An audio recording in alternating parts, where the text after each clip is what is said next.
여러분 안녕하십니까? 광주 MBC 뉴스데스크입니다.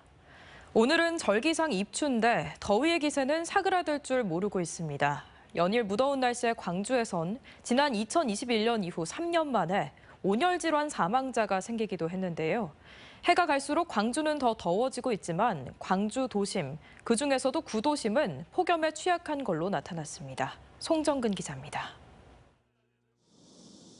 농작물이 심어져 있는 광주의 한 밭입니다.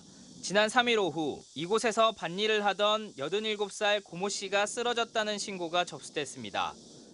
체온이 42도까지 올랐던 피해 여성을 119 구급대원들이 심폐소생술 등 응급처치를 하며 병원으로 옮겼지만 피해 여성은 끝내 숨졌습니다. 아침에 오셨다가 또 낮에 머리를 보러 오셨다고 한 것 같아요. 그런 소리로는 낮에 머리를 보러 오셨는 것 같아요. 근데 이제 더우시니까 그렇게 되신 것 같아요, 아마. 지난 2021년 이후 3년 만에 온열 질환 사망자까지 발생한 광주에선 지난 5월 말부터 최근까지 38명의 온열 질환자가 발생했습니다.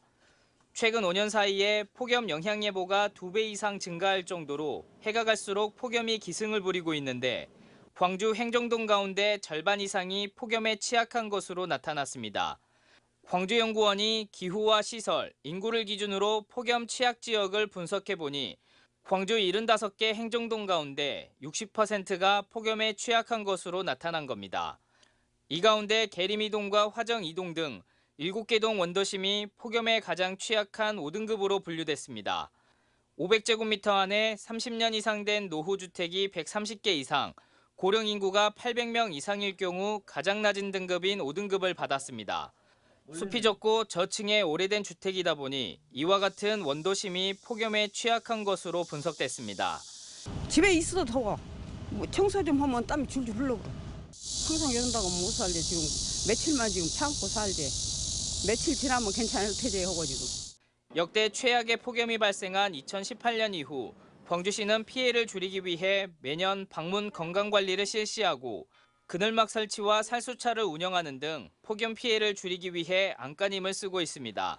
하지만 한정된 인력과 예산으로 한계를 보이고 있습니다. 특히 경로당에 설치된 무더위 쉼터 10개 중 6개는 회원들만 사용할 수 있는 등 폭염 대책에 허점이 나타나고 있습니다. 24시간 가동되는 공장, 최근에는 이제 심야 물류도 많아지지 않습니까? 여름철에 이런 야간 사업장 근로자분들에 대한 온열 질환 예방 대책도 필요할 거라고 생각을 하고 있습니다. 전문가들은 폭염 취약 지역을 중심으로 폭염 저감 시설을 설치하고 디지털 기반의 재난관리 체계를 마련하는 등 폭염 사각지대 해소 대책이 필요하다고 말합니다. MBC 뉴스 송정근입니다. 언제 어디서나 내 손 안의 뉴스. 광주 MBC 뉴스 유튜브 구독으로 함께하세요.